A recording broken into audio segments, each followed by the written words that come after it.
Governor of New York was yelling and screaming like a schoolgirl. I need 40,000 ventilators.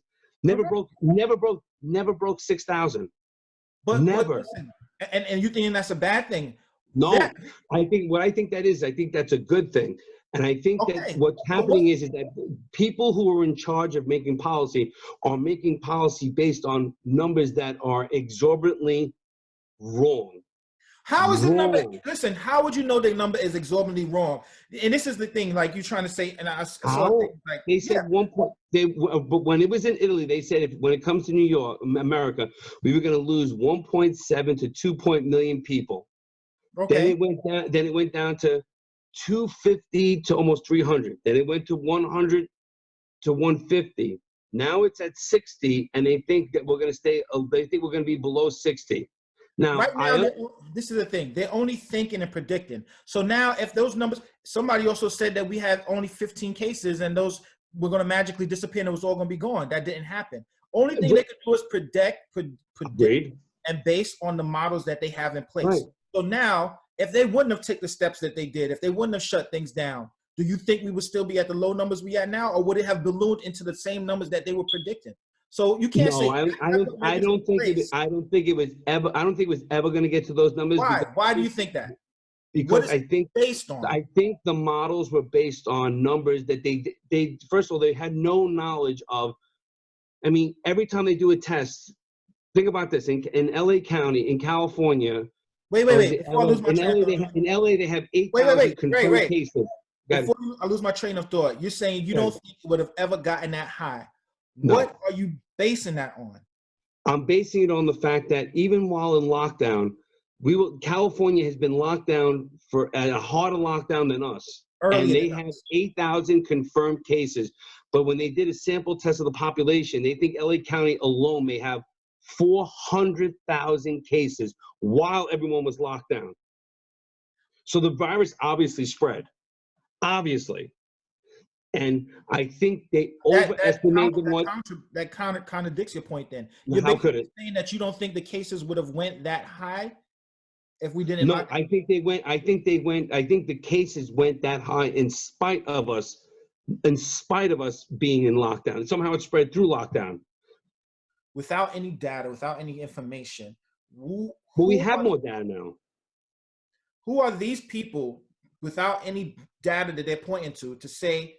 The country's been locked down long enough. We need to get back out and start working without basically being able to base on any models, nothing to go on to say how or when it should open back up, simply just going back out and having a protest to say that. And the thing about it is, it would be great if they could say, it's my freedom, I'm doing this. But it's not them that's going to have to pay for it. It's the healthcare system that's going to be crippled by them doing what they're doing. But yes, and first of all, I think we do have more information. Think about this. If you go by on what these random tests they've been doing, we're talking that right now, we're talking in the state of California, it's something like 0.03. We're talking right around the same the fatality rate or the mortality rate as the flu. I think you need to base policy on numbers, data. Okay, wait. You're going to too many numbers for me. The way you make policy based on something that is 3% chance or 0.3% chance is different. Okay, so let's go to this. Instead of you doing statistic and trying to guess numbers, you're saying right now similar or close to the same fatality as the flu. So the flu is an entire season. No, it's more than the flu, but it's not what it says right now. I apologize. Go ahead. So same fatality rate. So right now we have, and let's go by this. I think is right now the last thing I was thinking in the U.S. is 50. Is it 50,000 people? 50. I think it just hit 52. Death rate, right? Correct. So those are people that are dead and gone. 1,000%. With a nationwide lockdown in order to keep it at that rate. So you're going to tell me to even compare it to the flu to say well, look, we only had this amount percentage. That's because we did something. So if you have 50, I've never seen before where anything happens where you can have a nationwide lockdown to prevent something, if it was, say, the flu, and you have people being brought out in refrigerated trucks because they can't keep the amount of dead in the hospital that they are holding on to. So when anybody compares and says anything like, oh, the death rate is so low, or look and compare it to the numbers in the flu, nobody has locked down the country to keep a death rate at 50,000 when you're bringing people out and putting them in mass graves all throughout the city and you can't control it. So when somebody compares it and tells me about the death rate and the percentage next to the flu, it sounds ridiculous. I think though what's happening is you have to, half the cases are between New York City and New Jersey, New York and New Jersey. 1 out of every 3 cases in the whole United States is in the 5 boroughs. So obviously they did something here poorly that we have it. I disagree. Worse. I disagree. Because So how could you have one city have 1 in 3 cases? Our city is, which city is the most densely populated? Us. And which city has a mass transit system where that densely populated population travels back and forth on a 100%. I agree. So if you have a bunch of people packed into one place and with a virus that's contagion passing from one people to the other, where else do you think it would spread faster than any place else? I agree. I think that the city didn't. I don't think the city took it seriously enough at first. I don't think, and I'm not even blaming De Blasio per se. I think that they had bad information, and by the time they actually got somewhat accurate information, they were like, OMG, this is going to be a lot worse than we thought it was. And then they overscaled the models, and then now they're realizing that it's nowhere near as bad as they thought it was going to be. Wait, stop there, because I think it's nowhere bad as they thought it was going to be because they overscaled the model, not in despite of. No. I think in the beginning they took the right tack and they said, you know what, we better scare the shit out of people, because if not, they're just going to come out. But I think the reason why some of these people are on the protest is because now New York has gone through this, and you have other places that are nothing like New York. Like I said, think about this: Georgia is half the population, but has 1/30 the infection rate, 1/30 the death rate. So if I'm in Georgia, I'm saying to myself, why can't young, healthy people who work outdoors, why can't they go back to work? I'll tell you right now, because the young, healthy people who work outdoors, because they're not going to die, are going to carry it and get other people sick and continue to spread the virus and reignite a virus that they're trying to cut down. Why can't those young, healthy people stay inside until we get to a point where we can have a plan to figure out how we're going to reintroduce the economy? If they don't have a plan and they don't have any type of idea of the data and how it's going to go going forward, how you just get to come outside and say, hey, why don't we just get to come out? Why? That's like your kid when you tell me, Daddy, why can't I go play with the dog outside? Because it's dangerous. But yeah, but I want to do it. All right, but it's dangerous. But I want to do it. You do realize that your argument is sound in big picture, flawed small picture.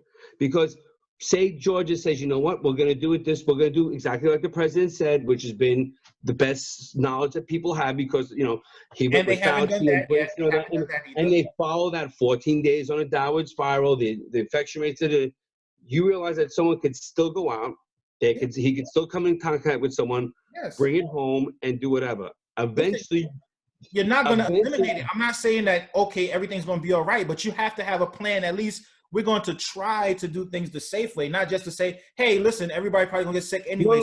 Listen, I think that Georgia is going too far. I think the protesters who go around without masks on, I think they're acting irresponsibly. I don't think they should stop protesting. I think they should protest with a mask on. The main thing they want to do is they know they can't stop the spread. They know they can't stop people from dying. The only thing they're trying to do is make sure that as these things come in, it doesn't overwhelm the system. That's what they're basing this all on. That's the number one thing, because in other words, they don't want to ever be put in a situation where they have to start choosing who lives, who dies. More people will die from poverty than they will from this disease if we kill if we kill too much. I mean, we spread everybody out, and then And wait. And that's another thing too. More people die from poverty than they would from this disease. That would be a matter of choice. Right now, the top 10% or top 1% owns the same amount of wealth as the bottom 50% of this country. If anything happens like that, where people dying from poverty for 2 months of being confined because we do it, that would be a matter of choice, not of design.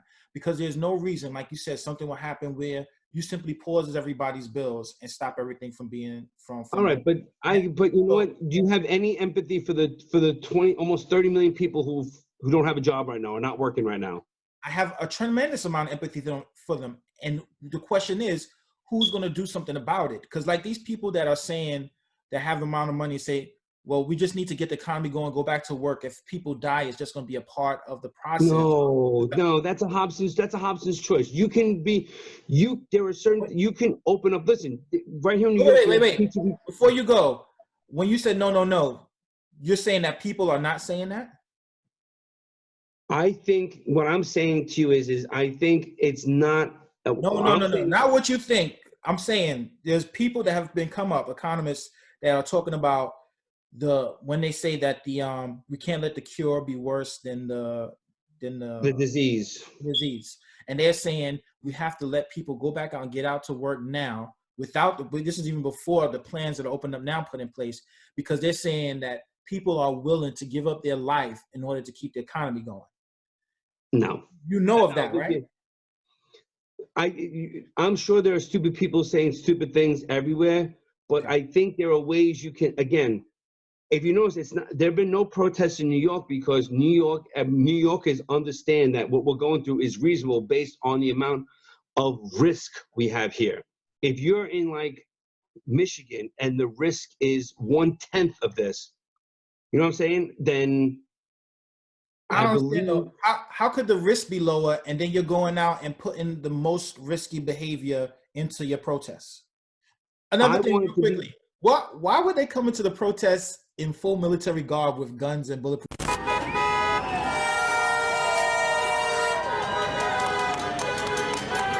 vests? What was that? Because they can. It's their right. Why wouldn't I? Why would you? No, not why wouldn't you? Why would you? Why are you going to a peaceful protest with an assault rifle? Are you planning on shooting someone? Let me ask you this: if I can bring a beer or alcoholic beverage someplace, and I do, am I doing anything wrong?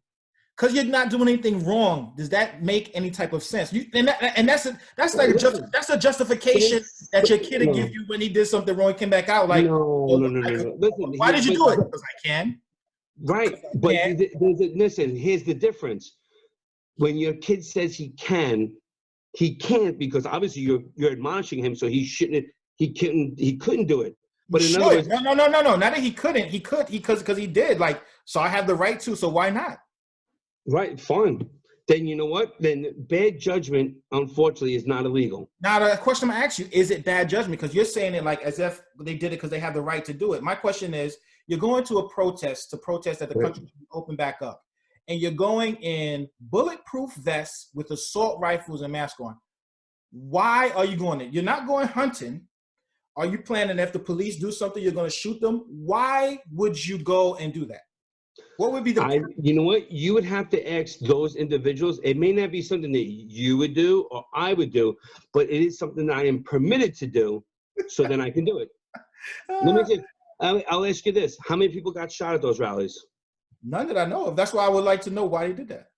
Because that's what in other words, when you're protesting, it may not make sense to you or me, but as long as you protest legally, you can protest legally. I'm not saying I would do it, but you cannot. I look very harshly upon curtailing someone's right to protest. It's a fundamental thing we have here. Now, if you're telling me that it said that you're not allowed to carry a firearm, and someone carried a firearm, arrest them, throw the book at them, stupid. If there was I'm telling you now, if there was a law out there, if they passed a law that said that you cannot be in public without a mask, or you'll be arrested or fined, and people showed up without masks, they broke the law, they got to go. I'm 100% about being legal and responsible. I don't agree with all people's protests, but it's not for me to say why you are protesting is legit or not legit. I am saying that you have the right to do it, and I would defend that right 100%. You say you think it's wrong when I say that they're disrespecting the frontline workers? No, I think it's a false equivalency. How so? Because, in other words, obviously the frontline people are upset, and they're protesting the fact that you're out there making my job harder. But yet, you want to take their opinion and their point of view and say that it's a superior point of view than someone protesting. I think that they're equal. I don't know that it's equal, because the protests that the nurses are doing, the people that are protesting and out there standing without masks and going into these crowds and doing what they're doing, knowing that that is what exactly spreads the virus. And what we're trying to do is, number one, is counterproductive, because it's the failure of the healthcare system is the reason why we have this in the first place. And you're going out there and possibly exacerbating that. And then the same people that's supposed to have to help you, you're endangering their lives by being out there. So it's not like where you're going out there and protesting and it's my right to protest, so it's only me. You're endangering their lives by doing what you're doing.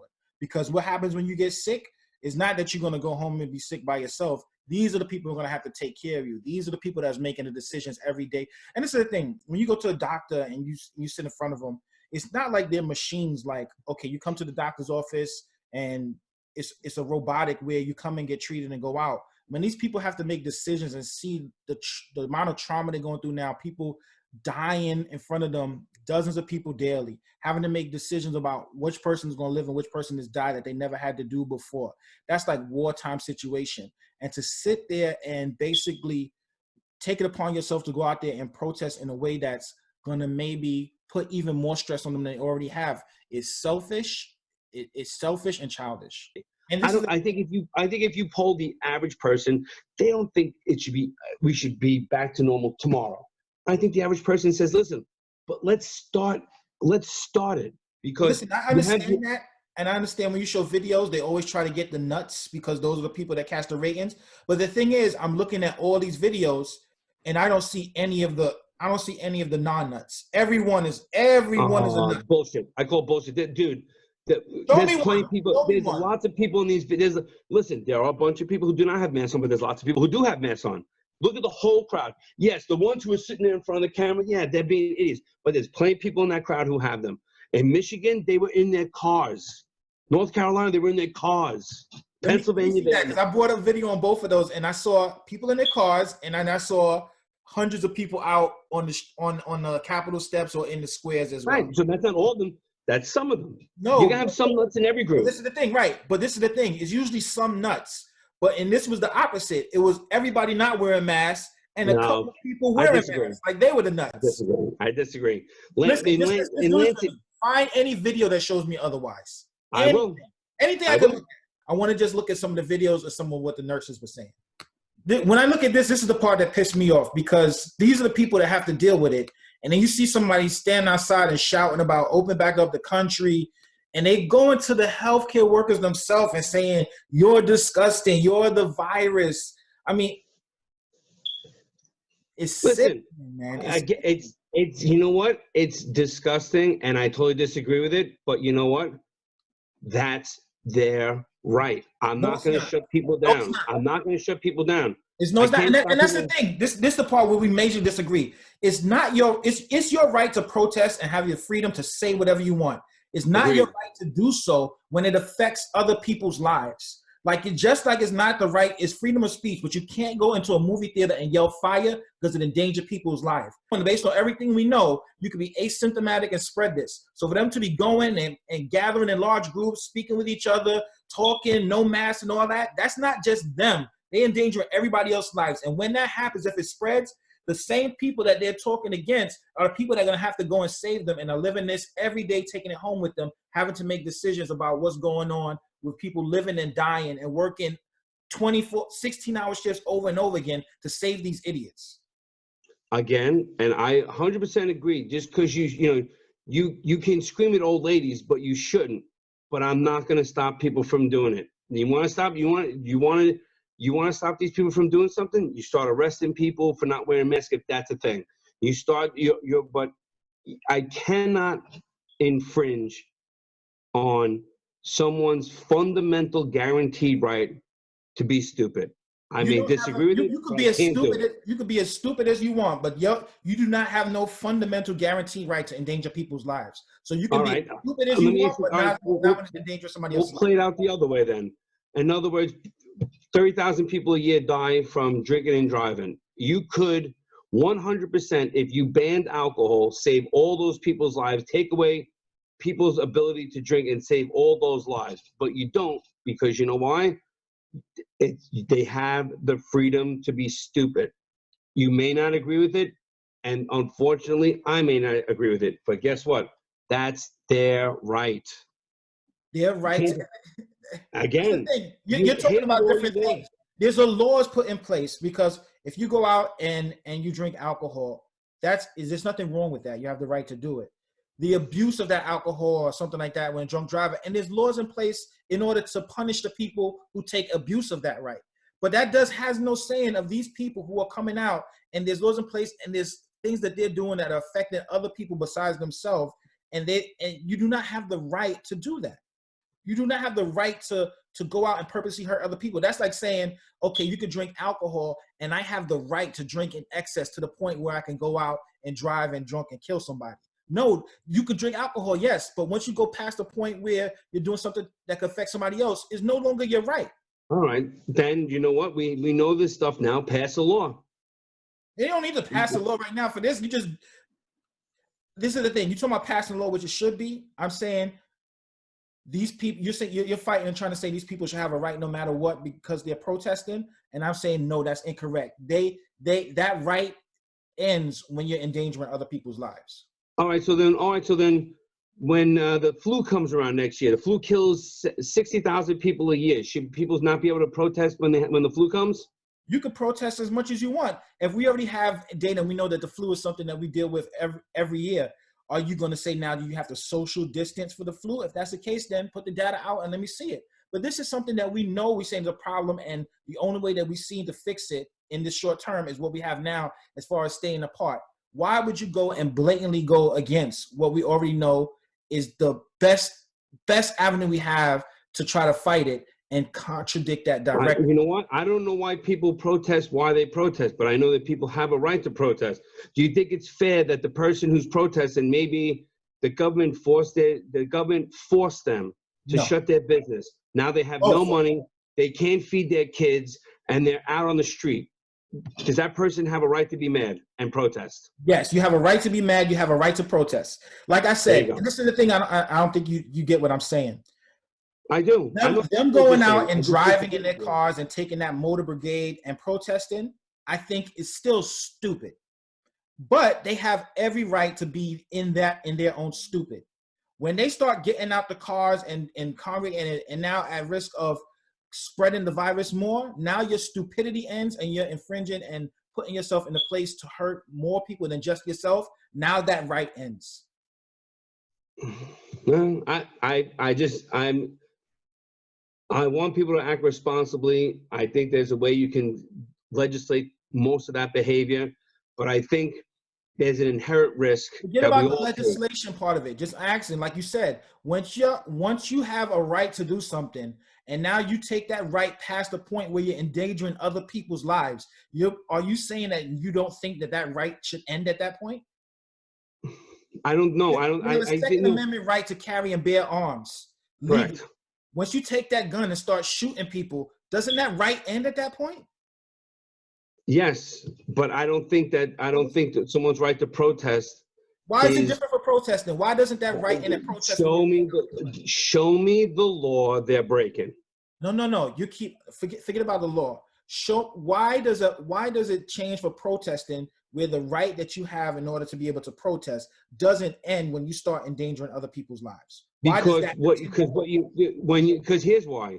When you tell that person, when that person starts shooting up the place, they have broken a law, committed a crime.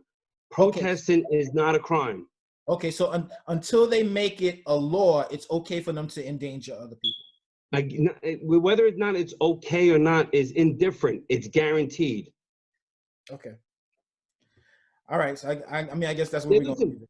This is the only thing I don't see, because I never seen it before where it gets so heartless. When you see the healthcare workers, I don't know if they're just not looking or not paying attention, where you see people basically breaking down crying because they're sitting there hours in and hours out without any sleep trying to save people's lives.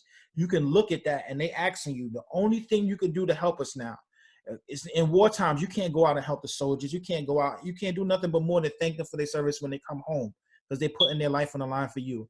The only thing these people are asking is stay home and be safe.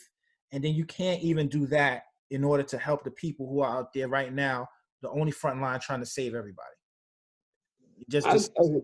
I am 100 sympathetic to your position, but in these same states, they're letting people go into supermarkets and Home Depots and everything without face masks on and everything like this either, and they're out there. So I think what people are asking for is consistency. In other words, if you're saying I can't go out for any reason, then I can't go out for any reason. But don't say that because I could do this or I could do that. That's a false equivalency. If you got to go to the supermarket, you're going for food. Who's going to say you can't go out for food? What sense does that make, Ray? Because protesting is as fundamental right as going out for food. No, you protesting. If we're on a lockdown to try to save people, and you have to protest in order to be able to live. I have to eat to be able to live. I don't have to protest to be able to live. I think that so. I don't. Listen. Again, I don't have to agree with the protest. I just have to let them have the right to do it. Like I said, I don't agree with the protest. All right, let me ask you. I think it's stupid. How many of the circumstances? So if they were in their cars, you'd have no problem with them. No problem. No. Listen, I would think they're still incredibly stupid. I think it's stupid to do that also, but they would have every right to. See, again, you go too far in one direction. I'm agreeing with you that I disagree with the way they are protesting, but I think they have the right. I disagree with the way they're doing it. That's what I just said. How you say you disagree with me? I said they have the right. I think that the fact that you think they're stupid. Oh yes, for going out. And the answer. So that's my opinion. Agreed, and I disagree with it. Right. So let's end it here. Unethical, disgusting. You're a virus. We're trying to do the right thing, and we don't need to get attacked. It's not fair to get attacked.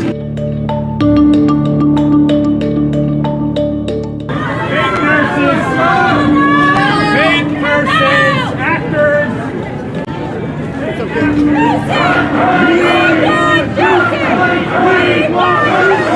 Pictures of nurses and physicians with bruises on their faces and crying because they can't take another day of losing patients. It's just incredible that doesn't seem to affect people.